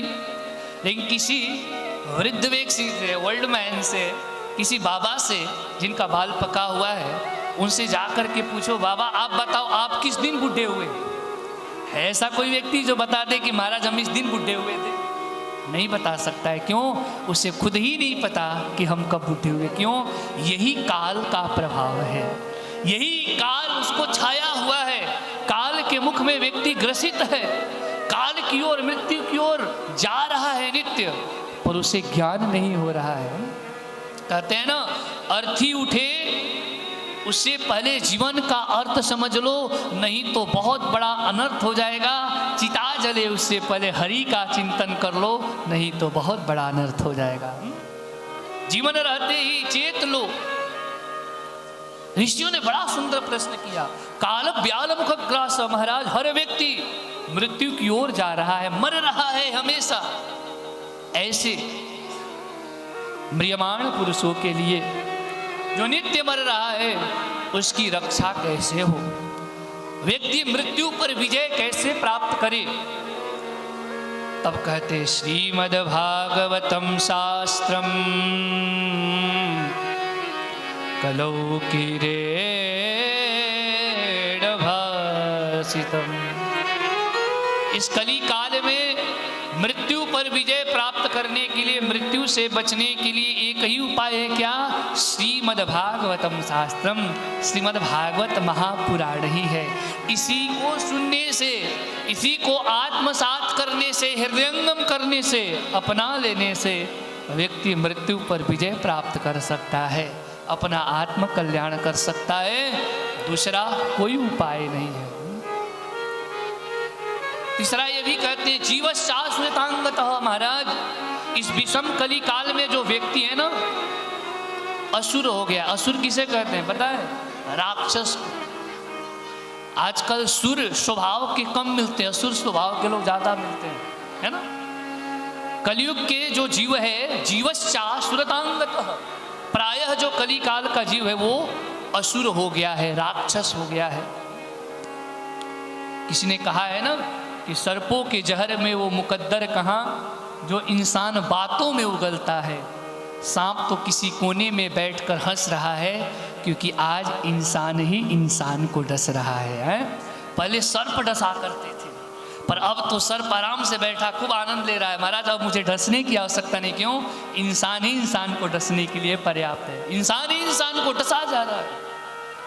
आदमी कहते जिन्हें हम, वो कहाँ है आदमी,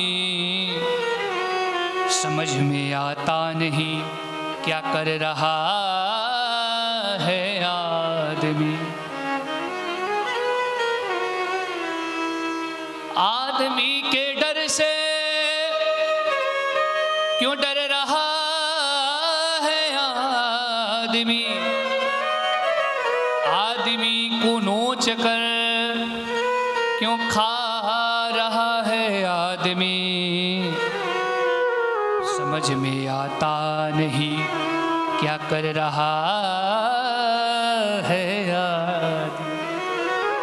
आज का जो मानव है, व्यक्ति है, वो एक दूसरे को मार रहा है। छोटे छोटे बात को लेकर के जान से मार दे रहा है। आदमी ही आदमी को नोच कर खा रहा है। इंसान तो हर घर में जन्म लेता है, पर प्यारे इंसानियत किसी किसी घर में जन्म दिया करती है। इसलिए ये जो मानव है दानव बन गया है, इंसान की इंसानियत चली गई। क्या होगा महाराज? कहते हैं ना कि इंसानियत इंसान को इंसान बना देती है, लगन हर मुश्किल को आसान बना देती है। लोग यूं ही नहीं जाते मंदिरों में पूजा करने, प्यारे आस्था ही तो पत्थर को भगवान बना देती है। आस्था ही तो पत्थर को भगवान बना देती है। हर इंसान को इंसानियत की आवश्यकता है। मानव की जो मानवत्व है, उसका जो गुण है, वो अदृश्य होते जा रहा है। हर व्यक्ति का इस कली काल में उसका व्यक्तिगत गुण है, धर्म है, वो नष्ट होता जा रहा है, लुप्त होता जा रहा है। महाराज, ये जो जीव है असुर हो गया है, पुनः कैसे ये दानव से मानव बने, इसके लिए क्या उपाय है? तो बोले श्रीमद् भागवतम शास्त्र। भागवत सुनने से ही जो आज का मानव दानव बन गया है, स्वरूप से नहीं स्वभाव से बन गया है। ऐसा नहीं कि उसके विकराल स्वरूप हैं, बड़े बड़े सिंह हैं, विकराल उसके नाखून है, नहीं। स्वरूप से तो देवता को भी फेल कर दिया है, लेकिन स्वभाव से असुर हो गया है। तो यह पुनः कैसे मानव बने, इसके लिए भी श्रीमद् भागवत ही एकमात्र उपाय है। इस प्रकार बड़ा सुंदर सूत जी महाराज से शौनक जी ने प्रश्न किया, और तब शौनकादि ऋषियों ने जब सूत जी से निवेदन किया कि हमें वो भागवत कथा सुनाइए, तब ये दिव्य भागवत कथा सूत जी महाराज नैमिषारण्य में शौनकादि ऋषियों को सुनाते हैं। कहते ये भागवत कथा देव दुर्लभ है। जब परीक्षित को साप लग गया था कि आज से 7वें दिन तक्षक सर्प डस लेगा, आपकी मृत्यु हो जाएगी, तब महाराज सुखदेव जी परीक्षित जी को कथा सुना रहे थे। उसी समय देवता लोग अमृत के कलश लेकर के आ गए। ध्यान दीजिएगा, इस भागवत कथा को सुनने के लिए देवता अमृत के कलश लेकर आए थे, और सुखदेव से कहे थे महाराज ये अमृत के कलश परीक्षित को पिला दो, अमर हो जाएंगे, और प्रपाश्याम वयम सर्वे श्रीमद् भागवतामृतम, बदले में ये भागवतामृत स्वर्ग में चल करके हम देवताओं को सुना दीजिए। पर ध्यान रहे, सुखदेव जी ने देवताओं को ये भागवत कथा नहीं सुनाए, डांट करके भगा दी। भगो, श्रोता बन करके आए होते तो सुनाते, लेकिन तुम सौदा करने आए हो। तो भागवत कथा वास्तव में किसी परिव्राजक, परमहंस, किसी वैष्णव, किसी विद्वान से आप कथा के लिए निवेदन करिएगा तो भागवत का मोल नहीं कर सकता। और वास्तव में जो आज के श्रोताओं के लिए मैं, आयोजक परिवार के लिए मैं निवेदन करूं, किसी भी वैष्णव ब्राह्मण के पास, विद्वान के पास भागवत कथा के लिए जाओ तो कभी आप मोल मत करें कि आप क्या लीजिएगा तो भागवत कीजिएगा। ये दास का एक सिद्धांत रहा है, जहाँ भी अब तक जितने भी कथा किए, कभी भागवत के लिए मैंने मोल नहीं रखा कि मैं इतना रुपए लेंगे तो भागवत, क्योंकि कारिता कण लोभे न कथा सारस्त तो गतः। यदि भागवत का आप 1 रुपये भी मोल लगाएं तो 1 रुपये में क्या हो गया? भागवत को बेचना हो गया। और भागवत अनमोल है, इसे धन से हम तुलना नहीं कर सकते, इसे धन से नहीं खरीद सकते। और जो धन से खरीद लिया, जिसने बेच दिया, सोचो ना उसका कल्याण संभव है, और नहीं उससे सुनने वाले श्रोता का कल्याण संभव है। इसलिए कभी भी भागवत की मोल नहीं लगाना चाहिए। और जो मोल लगाया, सोचिए उसने भागवत तत्व को जाना ही नहीं। देवताओं ने मोल ही लगाया था कि अमृत ले लीजिए और बदले में भागवतामृत दे दीजिए। सुखदेव जी ने भगा दिया, नहीं सुनाएंगे तुम। परीक्षित जी को सुनाए, पृथ्वी के मानवों को सुनाए, ऋषि मुनियों को सुनाए, महात्माओं को सुनाए, पर देवतालों को सुखदेव भगवान ने भागवत कथा नहीं सुनाया।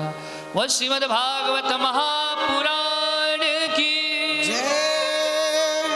ब्रह्मा जी के पास जाकर के सबने शिकायत किया, ऐसी भागवत में क्या विशेषता है जो सुखदेव ने हम देवताओं को नहीं सुनाया, उस मानवों को सुना रहे हैं। तब ब्रह्मा जी ने भागवत जी की लेकर के एक तराजू पर रखा, एक पलड़े पर भागवत जी को प्रतिष्ठित किया, विराजमान किया, दूसरे पलड़े पर संसार के, ब्रह्मांड के संपूर्ण धर्म, संपूर्ण तीर्थ, संपूर्ण पुराण, धर्म साधन को रखा। लेकिन लघुन्यन्यानि जातानि गौरवेणेदं महत्, सारे पलड़े महाराज ऊपर हो गए और भागवत नीचे की ओर प्रतिष्ठित हो गई। तभी से ब्रह्मा जी ने, सारे ऋषियों ने, सारे देवताओं ने घोष कर दिया, रे मेनिरे भगवत रूपम शास्त्रम भागवतम कलो। समझ गए भगवान पृथ्वी को छोड़कर कहीं गए नहीं, इस भागवत में ही जाकर के प्रतिष्ठित हो गए हैं। ये कृष्ण ही भागवत है, और कृष्ण के बराबरी, भगवान के बराबरी किसी धर्म साधन से कैसे किया जा सकता। ये तो साक्षात श्री कृष्ण है। बोले कृष्णचंद्र भगवान की जय। श्रीमद् भागवत महापुराण की जय। जय जय श्री राधे। देव दुर्लभ भागवत है। इसके बाद शौनकादि ऋषियों ने सूत जी से प्रश्न किया, भागवत समझ गए कि साक्षात कृष्ण है, लेकिन ये भागवत 7 दिन की परंपरा कैसे बनी, 7 दिन सुनने का विधि क्या है। बस इसी को हम लोग थोड़ा देर श्रवण करेंगे और फिर वाणी को विश्राम देंगे, आरती प्रसाद लेकर प्रस्थान करेंगे। कल से कथा अपने समय से प्रारंभ होगी। सप्ताह ज्ञान यज्ञ की परंपरा कैसे बनी। तब महाराज सूत जी कहते, एक बार की बात है, एकदा हि विशालायाम चत्वारिशो मलाहा सत्संगार्थम समायातो ददृशुस्तत्र नारदम। सनक, सनंदन, सनातन, सनत कुमार, ये 4 ऋषि हैं जो अहर्निश भगवान का ही नाम लेते हैं। ऐसे 4 ऋषि मुनि विशालापुरी यानी बद्री नारायण धाम में सत्संग के लिए विचरण कर रहे थे। कोई बढ़िया सत्संगी मिल जाए तो उससे कथा सुने और कथा सुनाए। तब तक से महाराज नारद जी आते हुए नजर आ गए, दिखाई पड़े। नारद जी आ रहे थे, सनकादियों ने देखा।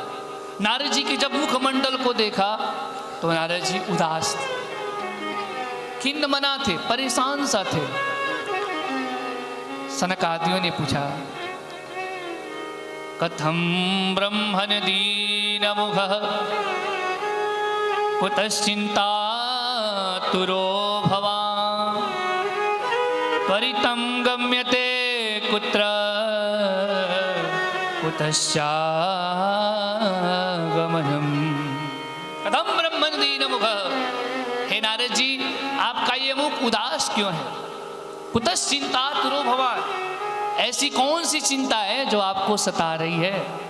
अरे संसारियों को संत के दर्शन करने मात्र से उसके सारे संताप नष्ट हो जाते हैं, और संत, आप जैसे संत यदि चिंतित हो, पीड़ित हो, तो बताइए फिर संसार का कैसे कल्याण होगा। महाराज आपके मुख आभाग को देख करके मालूम पड़ता है कि गतवित्तो यथा जनः, जैसे लगता है कि आपका बहुत सारा संपत्ति चोरी हो गया, किसी चोर ने आपके संपत्ति को चुरा लिया, ऐसे आप परेशान दिख रहे हो। और आपके पास ऐसा धन क्या है जो चोर चुरा लिए। संतों के पास तो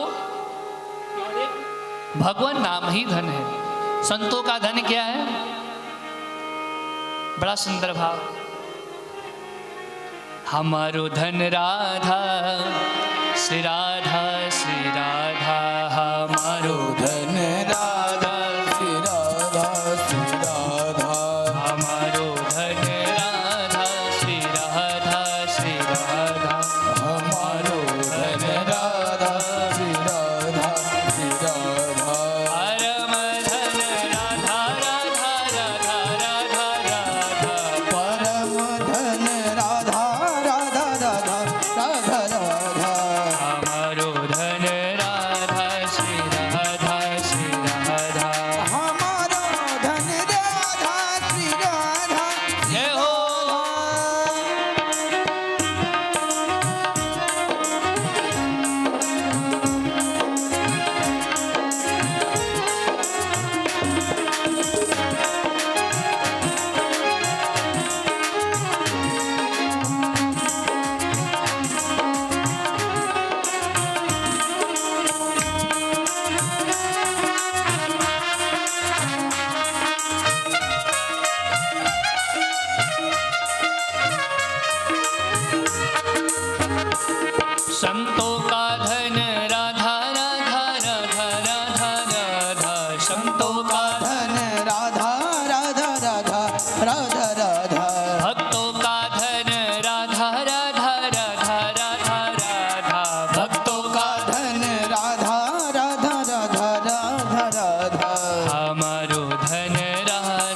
बोल राधा रानी सरकार की। तो संतों का धन तो भगवान नाम ही धन है। तो ये ऐसा धन है जिसको ना कोई चोर चुरा सकता है और ना ही कोई भाई हिस्सा ले सकता है।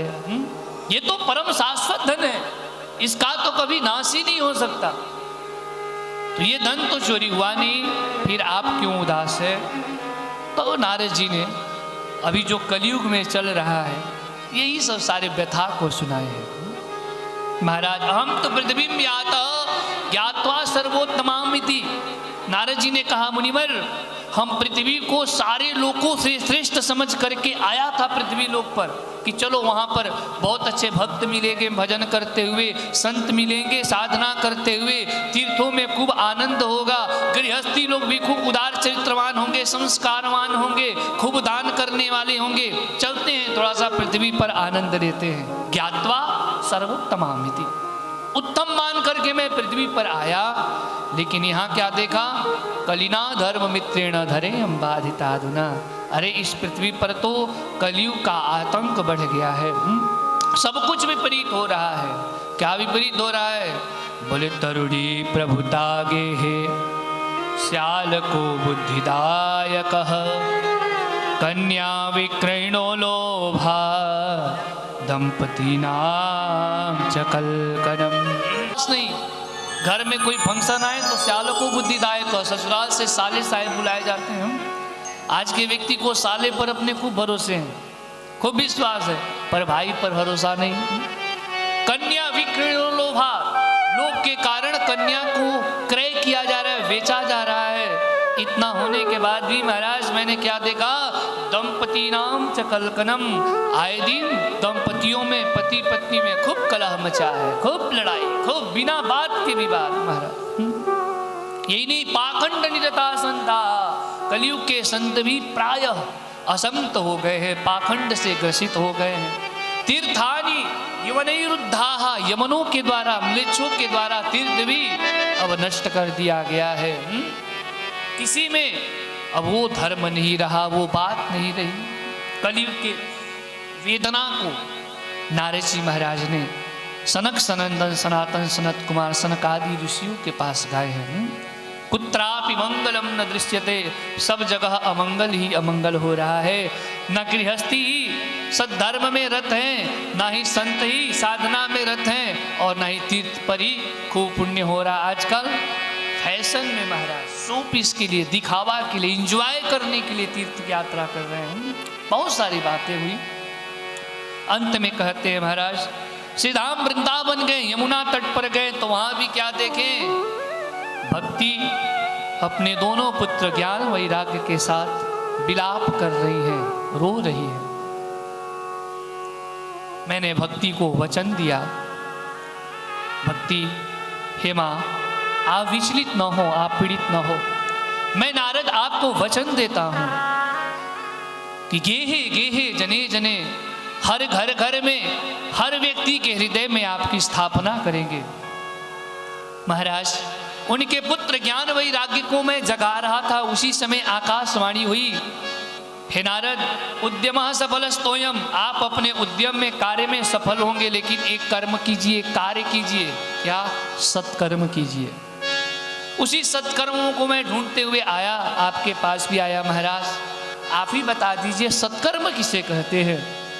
तब सनकादियों ने कहा, सत्कर्म सूचको नूनम ज्ञान यज्ञ स्मृतो बुधैहि। अरे देवर्षि, सत्कर्म कुछ और नहीं, श्रीमद् भागवत सप्ताह ज्ञान यज्ञ ही सत्कर्म है। ये कथा बहुत विस्तार से है, लेकिन आज प्रथम दिवस है इसलिए मैंने इसको समास विधि से कहा। कल इसको हम लोग विस्तार रूप से श्रवण करेंगे और कल महात्म्य को खूब ढंग से श्रवण करेंगे। तो नारद जी को सनकादियों ने कहा कि 7 दिन तक भागवत कथा सुनना ही सत्कर्म है, और वहीं से सप्ताह ज्ञान यज्ञ की परंपरा हो गई। महाराज हरिद्वार के परम पावन धाम में व्यास मंच पर सनकादि ऋषि विराजमान हो गए। नारद जी श्रोता बन करके बैठ गए, भक्ति ज्ञान वैराग्य के लिए एक आसन बिछा दिए।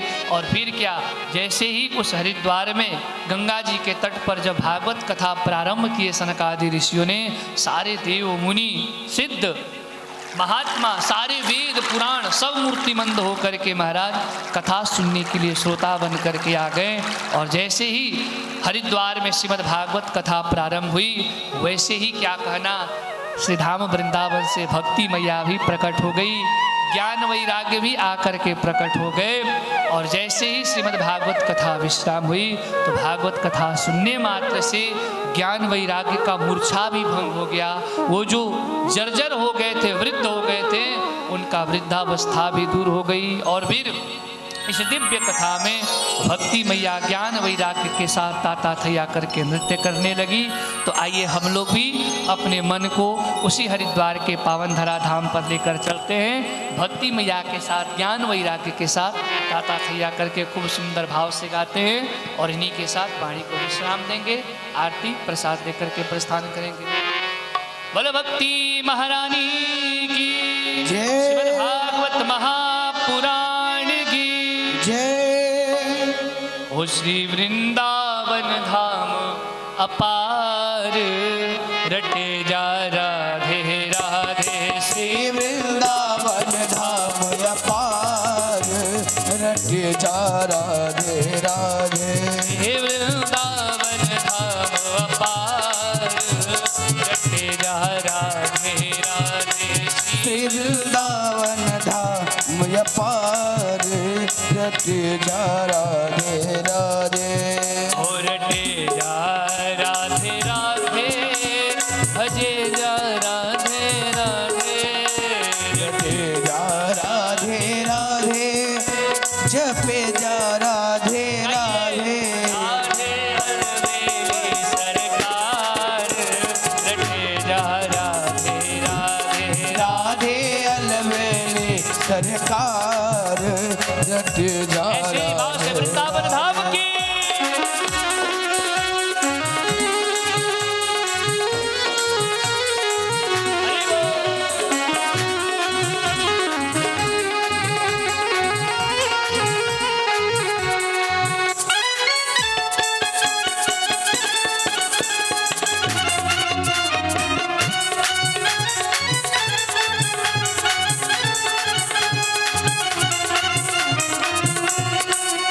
देखिए, भक्ति मैया दुनिया के हर कोने में गई, हर देश हर प्रदेश में गई, कहीं शांति नहीं मिली, कहीं स्वस्थ नहीं हुई।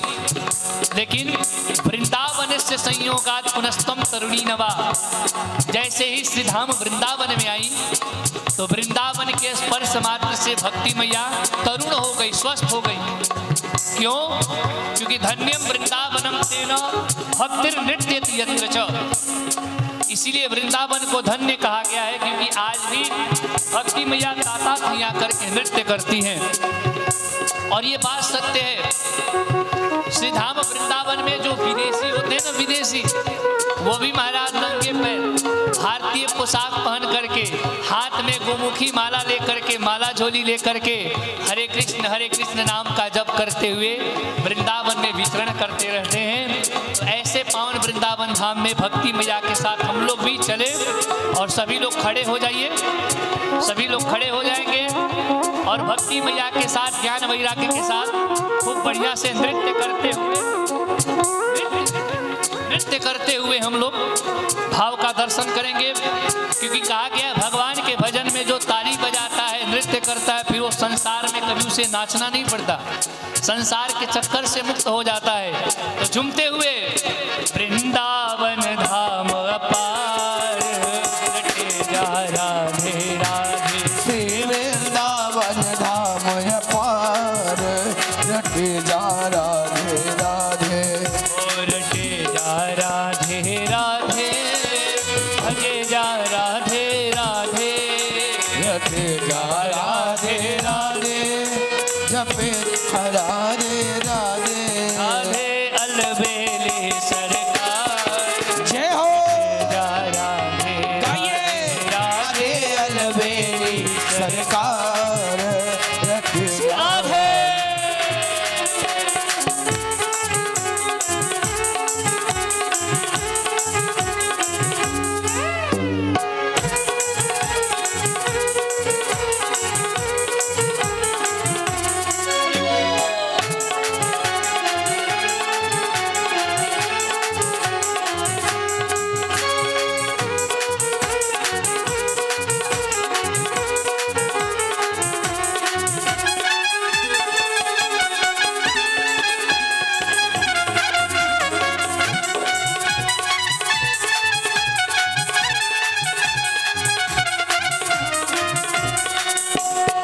वृंदावन गलिया डोले श्री राधे राधे बोले वृंदावन गलिया डोले श्री राधे राधे बोले वृंदावन गलिया डोले श्री राधे राधे बोले वृंदावन गलिया डोले श्री राधे राधे बोले को जन्म सफल हो जाए रटे जा राधे राधे राधे अलवेली सरकार रट जा राधे राधे वृंदावन धाम अपार रटे जा राधे राधे वृंदावन धाम अपार रट जा जय हो राधे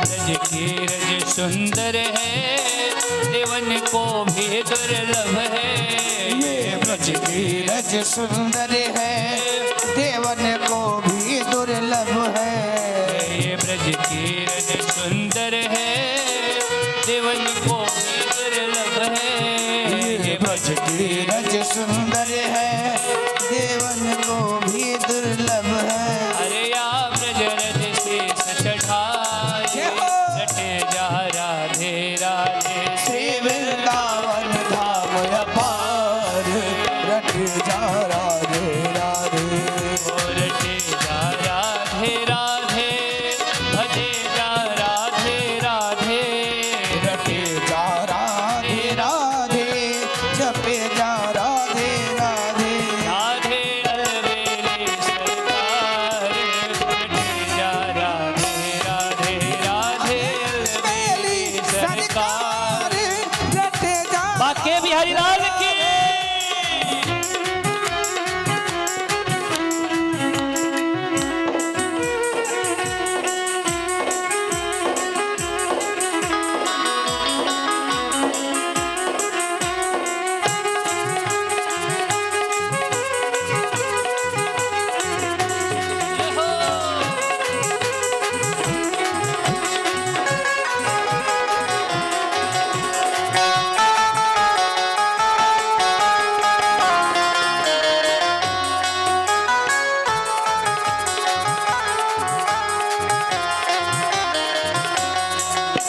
जो राधे राधे रटतो सुख जन्म जन्म को कटतो जो राधे राधे हट तो दुख जन्म जन्म को कट तो तेरो बेड़ा हो जाए पार रटे जा राधे राधे रावण धाम अपार रट जा राधे राधे जो राधा जन्म न हो तो रसराज विचारो रो तो जो राधा जन्म न हो तो कृष्णराज बेचारे रो तो तो न क्लेश अवतार कटे जा राधे राधे से वृंदावन धाम अपार रट जा राधे राधे और रटे जा राधे राधे भजे जा राधे राधे रटे जा राधे राधे रटे जा राधे राधे राधे अलवेली सरकार रटे जा राधे अलवेली सरकार रटे जा राधे राधे वृंदावन धाम अपार रटे जा राधे राधे ओ से वृंदावन धाम अपार रटे जा राधे राधे अब सभी लोग दोनों हाथ ऊपर करके वृंदावन के हर गलियों में राधे राधे नाम का लेते हुए भाव से मेरे साथ झूमेंगे।